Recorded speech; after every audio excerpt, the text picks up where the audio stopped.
Boxing is back with the IBO World Light Heavyweight Championship.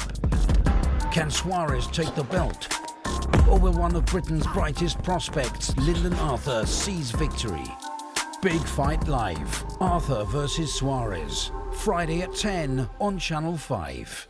This is KUGAN CASSIUS for IFL TV, proudly sponsored by Everlast. We're in Manchester here. It's Boxer Fight Week. Lawrence Okolie against David Light. I'm joined by MACKLIN. Yeah, banana skin potentially for Lawrence Okolie or not? Always a potential banana skin when it's someone that you're supposed to beat comfortably, and the talk of bigger fights on the other side of it, and you start looking past it. It's always a potential banana skin. You know, these are big guys that can hit. It shouldn't be. It should be a fairly routine voluntary defence, but you know, look, AJ Ruiz number one. Buster Douglas, Mike Tyson. You know, you only have to go down through the years. Every single year in boxing, there's always an upset that people didn't see coming, and it was because, you know, people look past it. Complacency. You know, it's such a difficult thing to guard against because it creeps in, you know, subconsciously. We know. Well, it's always been Lawrence Okolie's plan to unify the division, which he hasn't done yet. I mean, that's obviously due to a number of different reasons. But do you think before that even comes about that we could see Lawrence Okolie move up to heavyweight, where lucratively there will be a lot more bigger fights for him in that division? Possibly, although I hope not, because I think I'd like to see him unify. I'd like to see him fight Billam Smith. I'd like to see him fight Riakporhe. These are huge fights that can be made, you know. So, but look, if he gets offered a world title shot for X amount of money at heavyweight, you know, you can't blame him. But you know, hopefully he wants to unify the division. Like you say, he has. You know, everyone needs dance partners, and he's got his dance partners. You know, he's got Billam Smith. He's got Riakporhe.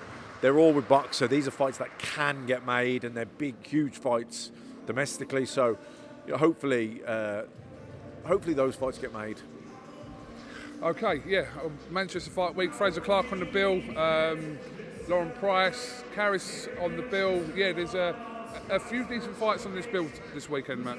Yeah, and you know, fighters that are very much sort of in the early stages of the career. They're trying to they had great amateur background, great amateur careers. They're trying to transition now into the professional ranks, and you know, we want to see them kind of move on and move quickly.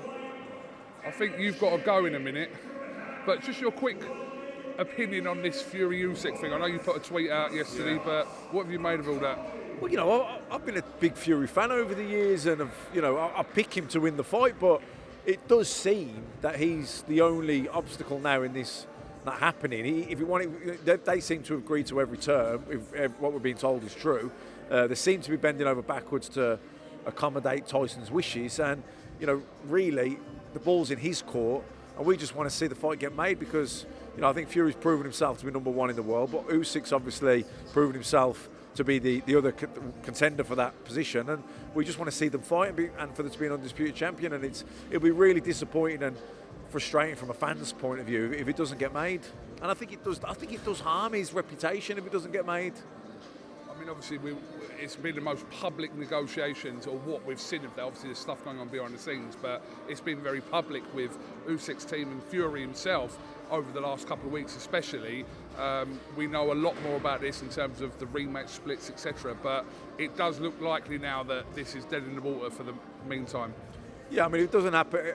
Well, they've said it's dead in the water. So unless something that no one's seen comes to light in the next sort of 24 hours or so, then, you know, maybe they can do a U-turn on it again. But I don't know. Like, you know, the clock is ticking. How many weeks away is that now? You know, 5, 6. I can't remember. You know, it's they're running out of time. It's 5 weeks this weekend. Yeah, that fight's looking unlikely now. You know, very unlikely. Interesting to see what happens. I know you're going to get called up very soon. So, yeah, go and do your work. You actually get paid for rather than this stuff. But, yeah, appreciate your time, Matt. And, yes, listen, congratulations on the baby. Sleep was nice, Matt? Oh, I've had about, I reckon, 10 hours this week, all in all. I mean, that's not per night. That's like 10 hours the whole week. But, you know, it's worth it. Absolutely. Matthew MACKLIN, thank you very much. We'll catch up with you again soon. I refuse to not be first. Do we do enough? Well, I never shut up about it. It must have been about 16, 17. We nicked their guilt rings. Right, the bouncers' guilt rings. This is no good for me. That's the reality. If you want the honest truth, and I see it every day,